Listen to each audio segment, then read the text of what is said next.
Hello, everybody. Welcome to a celebration for Joe. I'm going to let everybody get settled in. My name is Trina Tursland. I'm a friend of the podcast, friend of the fam. And I'm the first speaker. I'm very honored to be the first speaker today. And I'm going to just tell you a little bit about how this is going to go, give you a little structure for our day here in this beautiful place. First of all, isn't it beautiful here? I love what everybody gets to see, this beautiful, beautiful rose garden. I think those Donnelly girls have really outdone themselves on location. Yeah, it's beautiful. Makes me think of our Joe. A lot of you are very familiar faces to me, and if I don't know you, I hope I get to meet you afterwards. So what's going to happen is I'm going to speak. I'm going to be reading a couple of memories and recollections and words from people, and I have a couple of things to say because I'm a big mouth. And then I think Joan Bobnick is going to go, and I'll remind you, Joan, that I'm going to. Hi, Joan. When you're going to go. And then I think Lauren is going to speak, and then Colleen, and then if anybody has anything they want to say after that, Colleen will remind you too. But you might want to be thinking now, if you haven't already, that you might want to say something. Also, just technically, you don't need to get any closer to this mic than I am right now. You can hear me, right? If you get too close, that's not a good thing. Also, there are some wipes here. If you want to wipe down the microphone, I've already pre-wiped. So I'm ready to go. All right. I'm going to read a couple of things from other people. Is there anything that I've missed, do you think, ladies? Okay. All right. This is from Katie Lewis, college roommate. Even the death of friends will inspire us as much as their lives. Their memories will be encrusted over with sublime and pleasing thoughts, as monuments of others are overgrown with moss. For our friends have no place in the graveyard. That's by our guy Thoreau. Connie Urso, best friend in Joe's teen years. Virgona was my most treasured friend.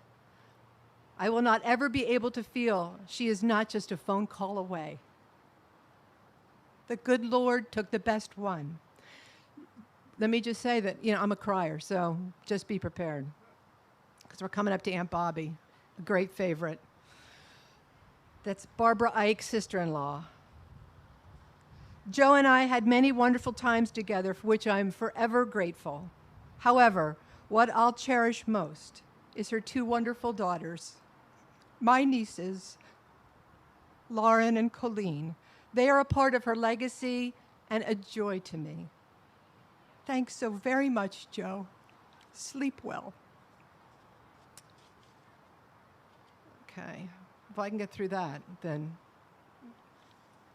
Anita Hershen, Park Plaza neighbor and friend.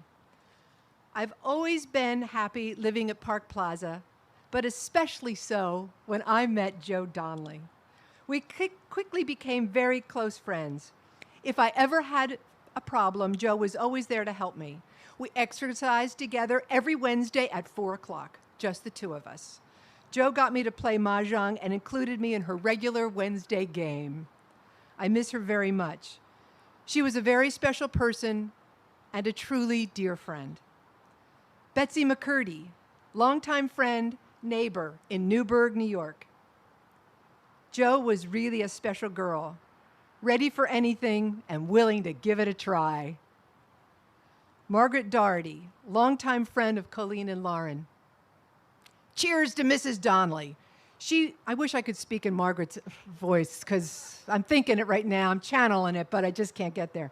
She brought me two great lifelong friends who, like their mother, are caring, smart, and most importantly, fun. I often think of her bold trips and can only hope that one day I can have some journeys half as adventurous. Godspeed, Mrs. D. You will be missed. So I have a poem that I'd like to read. It's called "'Tis a Fearful Thing." 'Tis a fearful thing to love what death can touch. A fearful thing to love, to hope, to dream, to be. And oh, to lose. A thing for fools, this, and a holy thing to love. For your life has lived in me. Your laugh once lifted me. Your word was gift to me. To remember this brings painful joy. 'Tis a human thing, love, a holy thing, to love what death has touched. Okay, so I'm going to talk about the Joe monsters. It was the late 70s when Joe Donnelly and her fam moved to Wilmington, Delaware. And my mother, Joe Tersland, and she became best friends. First of all, they shared a nickname, Joe. How great is that? They thought it was the best thing ever. And they wanted nothing more than for their daughters to be friends, which meant the daughters would have no part of that. No, thank you. Don't you make me. No. And the Joes, they shared a lot of things. They both had bad backs. And wouldn't you know, Colleen and Trina both had spinal fusions, something to bond over. No. She was in high school. I was living in LA. I was a movie star. And we didn't want to talk about our orthopedic issues together at all. And we certainly were not going to be friends. So I have two stories about when I really felt like I met these girls, and it was obviously through the Joe monsters. I was a starving actor, of course, and I had just come back to live in Delaware, the home of great theater. And so Sweet Joe said, "Why don't you cater an event that we're having?" I was like 24 years old, so I decided I'm going to cater this. And my helper is my fellow spinal fusion, Miss Colleen, who I really, we really hadn't bonded, but that day, because I was just not cut out for catering. Thank God she was there, because the woman, calm, cool, collected, got me through that day. And with her sense of humor and her technical skills in the kitchen, I don't think there was a beat missed, from the party side of it. But wow, it really helped me, and I really felt like, God bless you, Colleen Donnelly. Now, Lauren Donnelly, man.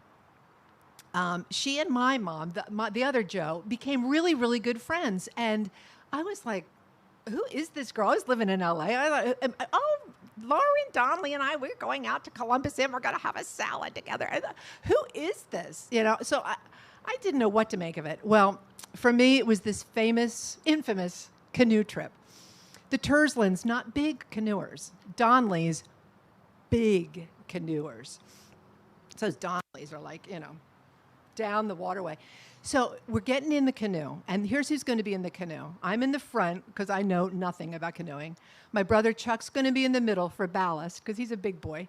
And then the Lewis and Clark, Lauren, is going to be in the back navigating for us because she's a Donnelly. I get in, Lauren gets in, and then best to equate it to a lumbering bear. My brother gets in that canoe. We were over capsized. We were wet 2 minutes into the trip, soaking wet and laughing, our collective butts off. And we bonded immediately, drenched to the skin. The Donnellys had to do a daring rescue. My mother and father, again, like I said, not canoers, had toppled over. My mother's clinging to a tree. It was like something out of Rescue 911. They were amazing. So I'm not really sure when the phrase, the Joe monsters, came about. But I will say it was my girl Lauren who coined it. And it would be used in a phrase like this. Hey, Treen, want to have dinner with the Joe monsters? I always did, of course. Because nothing was more fun than those girls.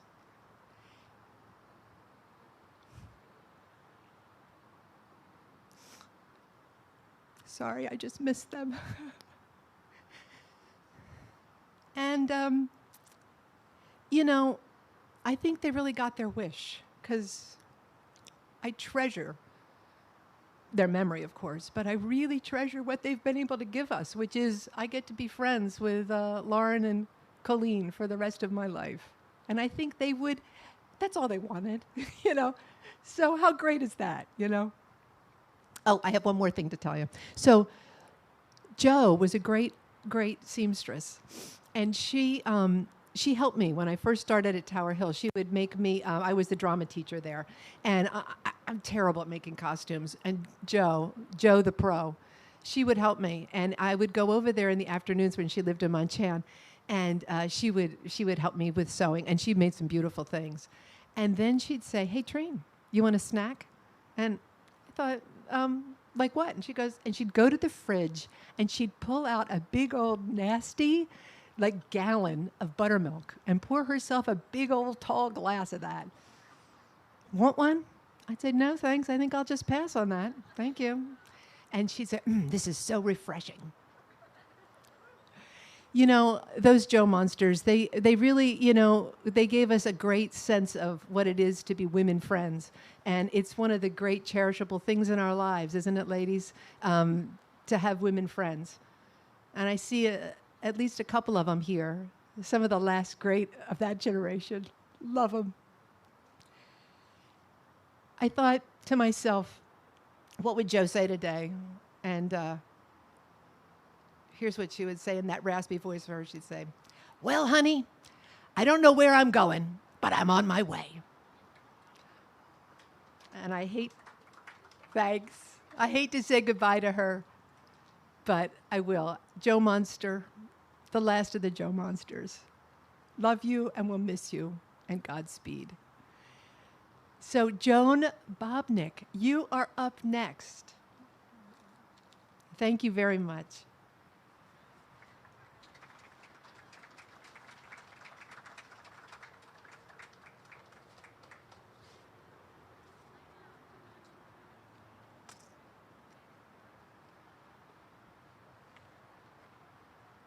Have to do all the preparations here.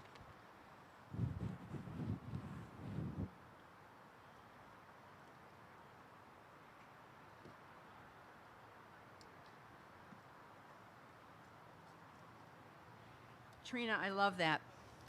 I don't know where I'm going, but I'm on my way. There were so many times that, you know, we would have kind of, one of the things I loved about Jo is we would have lots of fun discussions, but sometimes some kind of interesting topics would come up, and very serious topics, where everybody may have had, you know, a different feeling about it, a different belief about it, or whatever. And it was always great because we conversed and we discussed and we shared our feelings and our opinions, and did not, you know, look to tear down anyone else's or to interfere with anyone else's thoughts. So I have to laugh because one of the gestures that I loved about Jo was if you entered into a conversation about something and she wasn't quite there with you, she would go. And I just love that look. The mouth would open, the eyes would get big, and it's like, give me a minute to catch up. And it was so fantastic. So when Jo passed away, it was just like 14 or 15 days after another friend of ours had passed away, Sandy White. I don't know if some of you may know her.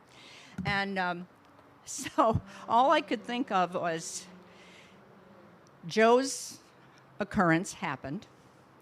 She arrived somewhere, and Sandy White is there, and Sandy is shocked to see Jo there. Jo, what are you doing here? And Jo goes,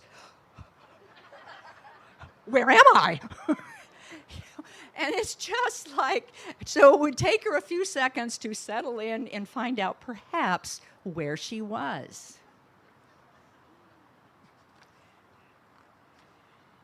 And I think where she was is in the next place. The next place that I go will be as peaceful and familiar as a sleepy summer Sunday and a sweet, untroubled mind. And yet, it won't be anything like any place I've ever been, or seen, or even dreamed of in the place that I leave behind. I won't know where I'm going, and I won't know where I've been, and look back toward the when.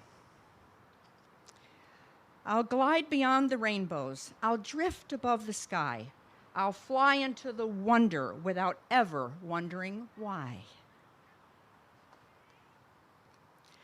I won't remember getting there. Somehow, I'll just arrive.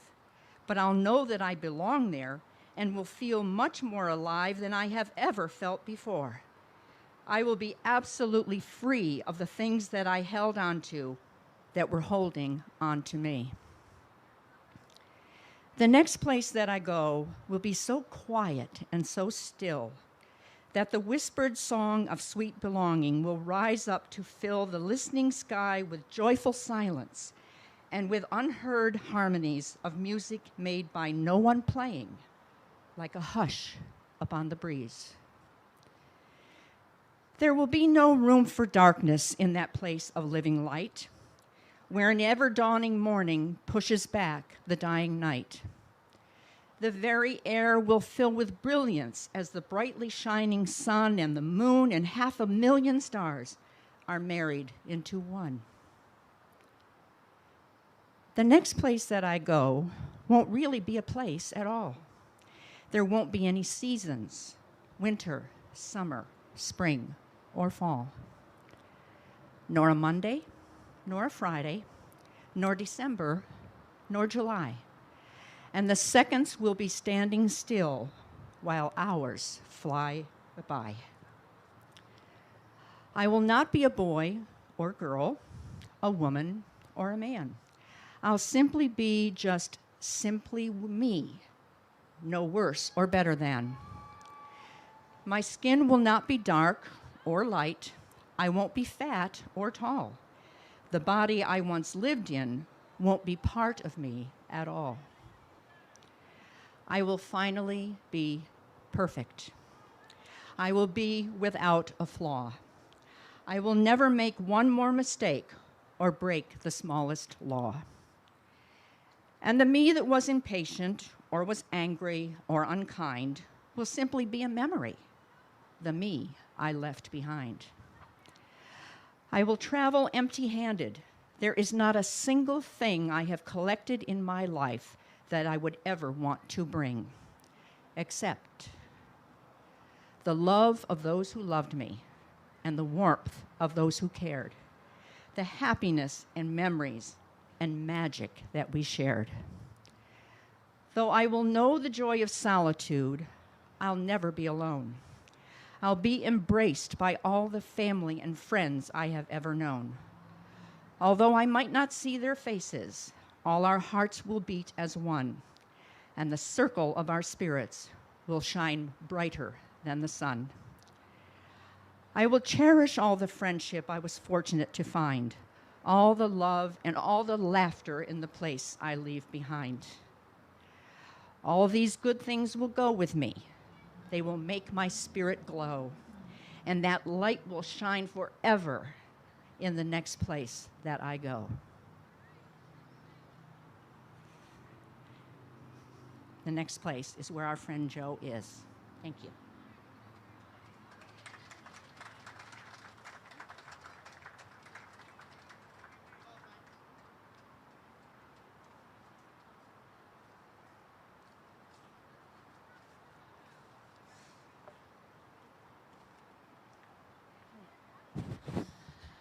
Hi, everybody. Thank you. I'm not much of a public speaker, so bear with me. I did want to say how great it is that there's a wedding going on behind us. I wanted to read something from an old dear friend of mine, Betsy Anderson. She said, "It was a very happy day for me that late summer of 1974 when I went next door to meet the new neighbors. My mother had informed me that they were from the East Coast, that the father was the new publisher of our local newspaper, the mother would be at home, and most importantly, they had 2 daughters. I was so intrigued, East Coast transplants and girls my age. It turned out that Lauren and I were exactly the same age, and Colleen only a few years younger. Lauren and I hit it off on the first day, talking about the impending fall school year. We were entering our freshman year of high school, and we were excited and terrified. Though the actual length of time that the Donnellys lived next door was relatively short, just around 2 years, my memories of it are as if it had been much longer. Our families got to know each other quite well in the way some neighbors do, our proximity being conducive to that kind of intimacy. We witnessed the whole gamut of behavior in each other's families. Use your imagination, it was the 70s. There is a moment in time that really stands out for me concerning my relationship to Joe Donnelly. I was experiencing a particularly difficult time, and I remember sitting alone in the family room at the Donnellys. Joe entered, walked in from the kitchen, took one look at my face, and said, "What's wrong?" The tears I had been keeping at bay rolled down my cheeks. I didn't say anything. Joe came over, sat down, and touched my arm quietly and said, "It's okay, you'll be all right." She brought me some crackers, cheese, and apple slices. It was everything that I needed that day in order to get through my trauma. My brother Scott, who was entering his senior year in high school that fall, had a memory of Joe to share as well. At the time, he and his friends were deeply into glam rock. Musicians like David Bowie, T-Rex, Lou Reed. Picture lots of hair, studded velvet, high-waisted pants, and platform shoes. Nothing subtle about them. It was obvious that they were emulating the rock and roll lifestyle as much as high school kids were able. That year at Christmas break, Joe had a moment alone with Scott, and she said to him, "You know, when I first saw you, I thought, oh boy, there goes trouble. But now that I know you better, I think you're all right." The memory stuck in his mind that Mrs. Donnelly was cool. She took time to see beneath the surface. I have a multitude of memories of all sorts concerning my friendship with the Donnellys. I will miss Joe, and I regret that I didn't get to see her more often. However, I cherish the times I did have with her. She will always be alive in my memory. And then I wanted to read a text that I got this morning from a friend who's in New York. She said, "Hi, Lauren. I am thinking of you, Colleen, and Pat, and Olivia, sending love thoughts. My vocabulary is what it was because of Joe. I loved watching her do the New York Times Sunday crossword puzzle, and I loved listening to her. I always thought you were so lucky to have a cool, present mother. I hope you find some comfort in your memories of Joe. Love, Erlinda." So this leads me to thinking about how much I've learned about my mother after her death. Her friends, my friends, old family friends, people I'd never met, and more have all written wonderful things that put her in a different perspective for me. Of course, I knew and appreciated that side of my mother existed, but it was never defined for me in the way it has been through these generous and wonderful conversations and notes. Thank you all for being here and sharing your thoughts and feelings so freely with us throughout this wonderfully revealing and sad time. Thank you.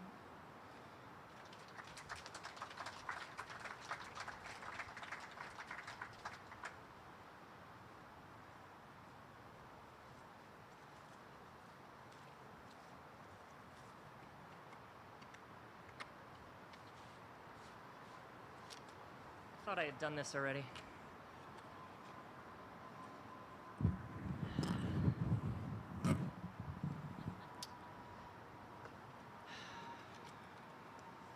Hi, everybody. This is amazing. This is wonderful. You're all wonderful. I do a lot of public speaking, but not like this. I thought about bringing like some stuff to do a little recipe demo with quinoa or something to like just put me at ease, but I didn't. So, tissues. Okay, I'm a crier too. I'm gonna cry. Thank you, Lauren, for all. This is all Lauren. She's the event planner. I did nothing. She did all of this, and it looks amazing. Yeah. And I'm going to read because it's long. I know most of you, but for those I may not, I am Colleen, Joe's youngest daughter. I went back and forth on what I wanted to say, Joe's young daughter, but she made me say, because she's the oldest, she made me say youngest daughter. I thought about getting my sister Lauren and I matching pins for today that say favorite daughter on them. Mom would have liked that. It would have made her laugh because she never played favorites and was always very fair when it came to her love for us.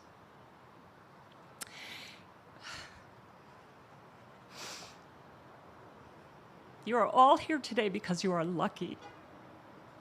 Lucky enough to have known Jo Donnelly and been touched by her singular brand of awesomeness. It has taken us a while to hold this gathering because of the need to be safe and comfortable. We have had a little time to be without her now and to reflect on her life and how she touched others' lives. Her life spanned 85 years, and she got her money's worth. As my old friend Mike, who's here, said in an email, she squeezed every living second out of that carnival ride. She was energetic in her quest to live fully. While she didn't actively try to influence others, she often did so. She challenged us, engaged us, and made us think. She taught us not to be afraid, but also to always accept the consequences of our actions. Jo had many friends over the years. She could make one in the blink of an eye because she was genuinely curious about people and made them feel special. She had a way of making people feel interesting. Her heart was big, her smile was ready. She was a great listener and always available if you needed advice or a shoulder to cry on or just to talk. She loved to talk to people. She taught me a lot about the human spirit, the difference between right and wrong. Her forgiveness came readily. If she was upset with or hurt by someone, she only sought to understand the why behind the conflict. She hated being mad and rarely was, and she always tried to learn from it so she could move on. An old friend recalled how when we were in our senior year in high school here in Wilmington, my parents went to Hawaii for a few weeks, and our group of friends took over our lovely house in Westover Hills. 3 of those people are here right now. Without going into detail, we somehow managed to break the elevator. She was mad when they got home, but we talked through it, and I managed to convince her that we were all just having fun, and I was truly sorry about the elevator, and that it was ridiculous to even have an elevator. As my friend Rodney said, quote, she obviously had a deep well of forgiveness. This was tested when her marriage to my father ended, and she took time to focus on herself. In true Jo fashion, she did the healing work while on a 4-month research trip to the Manu jungle in Peru, where she was an assistant to a team studying spider monkeys. Even if you already knew this, let that sink in for a minute. It was around this time I started to realize that my mom wasn't just like the other moms. After a magical and transformative trip, she emerged from the jungle a strong and independent woman who did not need to rely on anyone. This was illustrated by our first sight of her at the airport upon her return. Lauren and I arrived to pick her up at Kennedy and found her sitting high up on a trash can so we could see her, wearing her safari outfit and a Peruvian knit cap, which barely contained 4 months of crazy curly hair growth, and holding the bow and arrows she had traded with a local tribe for a needle and thread. She looked like a fierce warrior, ready to take on her new life. Now bitten by the bug, she became a world traveler. I can remember numerous times calling my sister to see if she knew what country Mom was in. She traveled to 6 continents and countless countries. She traveled with groups, friends, her daughters, anyone who would go. She'd come back with gifts and stories and immediately start planning her next adventure. She was an excellent traveler and a joy to do so with. When she wasn't traveling, she volunteered her time. She had worked as a Girl Scout leader and candy striper when we were kids and wanted to find meaningful volunteer work again. She volunteered as a child advocate for CASA, helping kids navigate the court system when they had no one else to help them. Later, she spent time working at the Osher Lifelong Learning Institute here, where she also attended countless classes. Mom was known as the social director at Park Plaza, where she lived for 20 years, organizing dozens of parties and gatherings for residents over the years, many of whom are here today. She also volunteered her time at the elementary workshop Montessori school, where she was known to all as Grandma Jo. One of her last big trips was in 2005 when Mom, Lauren, Pat, and I traveled to China to adopt Olivia. She was over the moon to take on the role of grandmother. As with everything else she did, she approached her new charge with love and gusto.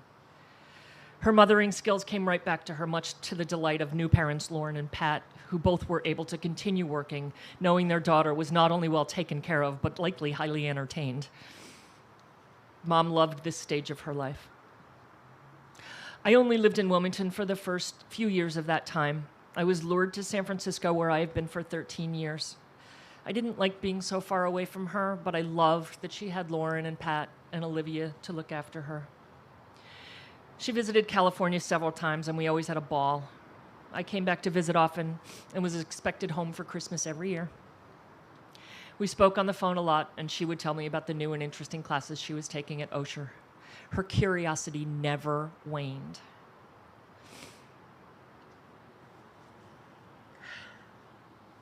How she loved her friends, near and far. She kept her Christmas card list current, kept up with her oldest faraway friends throughout the year. She had a diverse community of women here of different faiths, ethnicities, and political beliefs, whom she cherished and considered family. They were her support.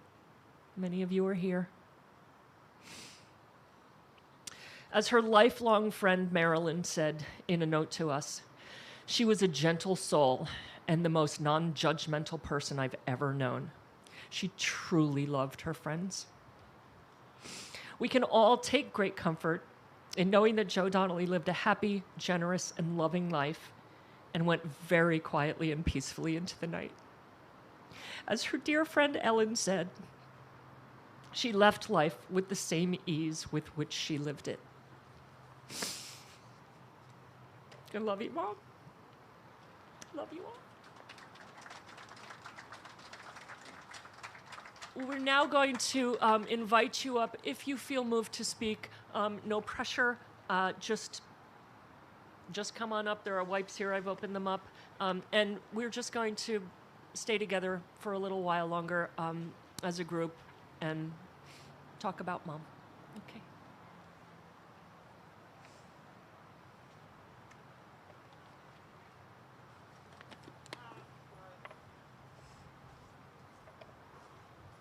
Oh, good. There's a line. I gotta get in line. Okay. You gotta get in line. Okay. There you go. I just got a couple of quick ones. My name is Mike. Colleen there was my very, very first girlfriend ever. So I had never done the meet the parents thing ever before. So the afternoon finally came, come over and meet my mom. And I walked in and I had rehearsed all day, It's a pleasure to meet you, Miss. It's a pleasure to meet your acquaintance. And she pulls out a glass of wine and says, "Call me Joe." And that was it, baby. I was never afraid of any parents from then on in. She and I were like that. I could walk in any other time. And the other little story I have is, you've all been saying all these lovely, nice, things about her. But she had a bad side too, man. She once let loose with the most salacious, most profane, most evil, horrible curse that I have ever heard in my entire life. And I don't really remember what brought it on. I don't remember the situations. But damn, if we were sitting there and she didn't let loose with, "Oh, hecky darn." Oh my God. Now, I taught school for about 12 years. And the first 2 years I was kind of coy. But the third year I got my sea legs and I started doing something about all these foul-mouthed high school kids. So anytime it was go yourself, I would say, "Didn't you mean go hecky darn yourself?" And it didn't go down so long for the freshmen didn't take to it. But my seniors, Why don't you go hecky darn yourself, man? Take that hecky darn and stick it up your hecky darn. No kidding. There's still Brandywine kids out there today saying hecky darn. That's all I got.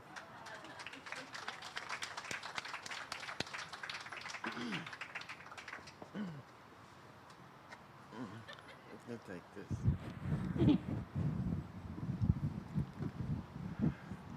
I didn't meet Joe until I guess it was 1999 or 2000. I had just moved from New Jersey, and I moved into Newark, and I started going to the academy. That's where I met Joe, Ellen, and some of the other ladies sitting over there. But my most precious times that I spent with Joe was when we would meet out here in this park. And it's just over on the other side, there's a place where you can sit and you can look at the fountains. And that's where we spent most of the time that I would run into her, right here in this gorgeous park. And we talked about everything under the sun. And we came up with this very, very interesting analogy. And that was that there is no tree anywhere in the world the same as another tree, because God made them like that. Just like he made people. There's no one, except a twin or a triplet, that no individual looks like another individual, because God made us all different, but he made us the same. We function for the same ideas. So one thing you got to know today was that I got the nerve to forget the date, but we had just had lunch at Buckley's, a few of us, and we were enjoying each other's company. And then when we were finished, I rode in with Jo, so she took me back home. And I told her, I said, I got a problem, and I know you can help me with it. I said, because your apartment is configured the same way mine is. So she said, okay, come on up. So I went to her apartment and spent about an hour or so talking to her, and she shared information that I can use when I, rearrange my furniture. And then we had a little cocktail, and she said, well, I'm going to take a nap or read, and I'm going to go to take a nap or, spend the afternoon. And that's the last time I saw her. But the reason that I got up here personally, not just for that little information, but I want to encourage everybody that when you are in a situation where you have an opportunity to say something about your friend, take it. Take it and say what it is that made you her friend. So thank you very much.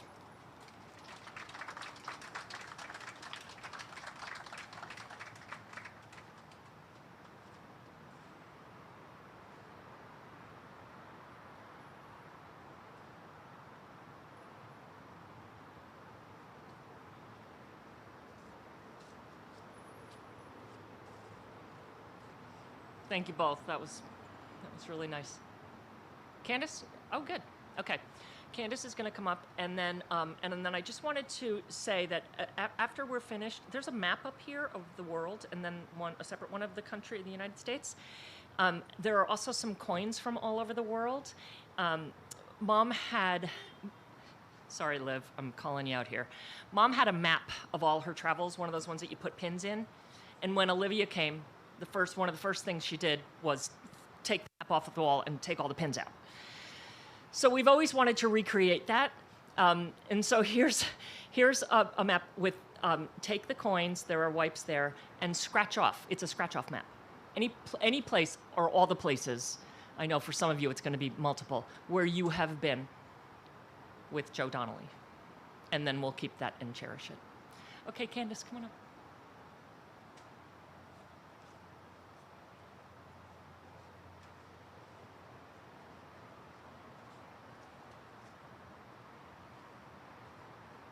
You all can hear me? No? Okay.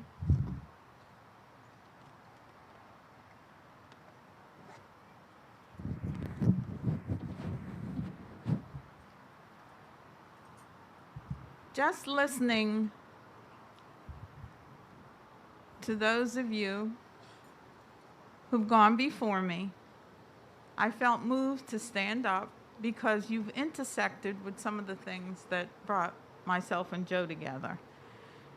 One, I heard today that she was a Girl Scout person, and I was also a Girl Scout person, leader, instructor.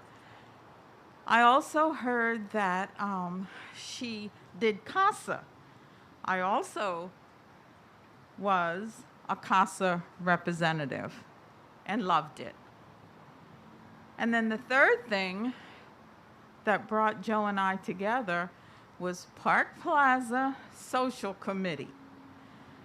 I have no idea how that intersection came about, but it did, and it was great. I believe, and I was been thinking about this, I believe when I retired and moved in, well, I was always in Park Plaza, but after I retired, I think Joe said to me, why don't you come and help me with the social committee? And I did. And that started a relationship that to this day brings tears to my eyes. Her energy was boundless. She would have an idea.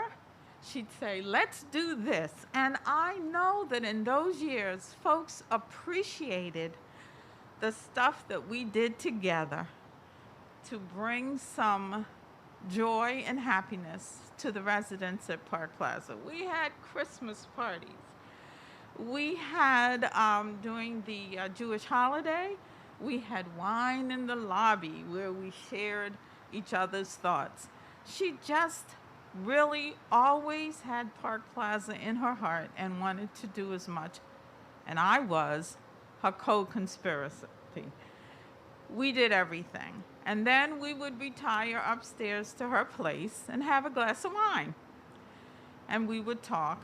And those are the days that I remember more than anything else. Because you're right, she had a kind heart. She liked to talk and laugh and share wine. And as you said, she's a traveler. When she went to Vietnam, my job was to go up there and water her plants. And I took that very seriously. I would go up there in her apartment, and she never locked the door. So you'd go in, water the plants, and every day that I went, I would say to those plants, now listen, I've been entrusted with your life, and I'm going to have hell to pay if something happens to you. So perk up and look the best. And they did. And when she came back, she was very happy because of her plants. I really want us to remember that our lives intersect with people, and we never know where it's going to take us or how it's going to be. But I know that I'm standing here today because normally I would be in Florida. I was so happy to know that I was going to be here to be able to come out and share Joe's life with you guys. I have a picture of Joe and Colleen when I took the picture, and I was in Joe's apartment, and I'd framed it, and it was right there on the counter. She meant a lot to me. And I know that she's at peace. I love that little poem that was written. And I think we all are going to miss her, but we know that she died in a way that was best for her. I learned Tai Chi, I learned Mahjong, and some exercise moves from Joe Donnelly. And I will never forget the friendship that we developed. And thank you, girls, for having this, because she would have loved it. You're right. And the last time I was in this park was with Joe. We were here for the Friends of the Park, and we walked through and then walked back. So that's it. I just want you all to remember that folks that you meet in your life, you never know the impact that they will have on you. God bless all of you.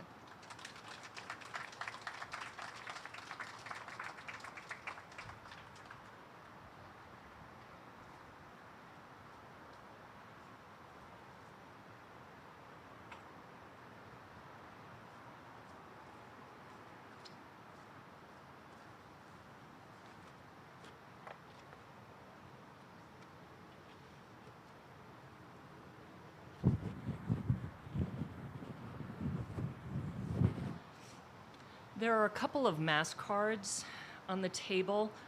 We don't have enough for everybody, but please take one.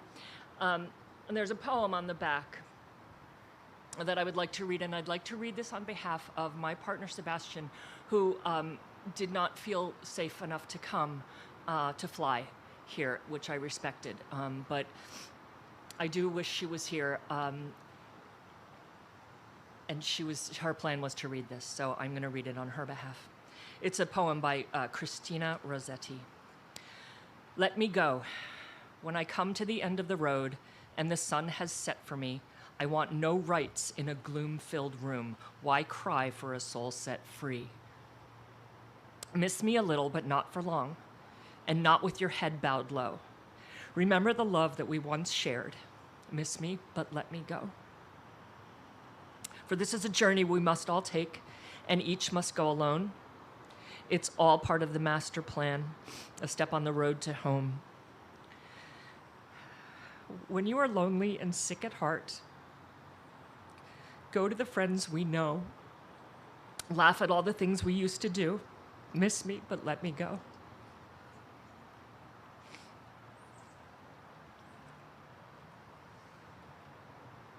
And with that, if there's anyone else who'd like to come up and speak, if not, let's just enjoy each other's company.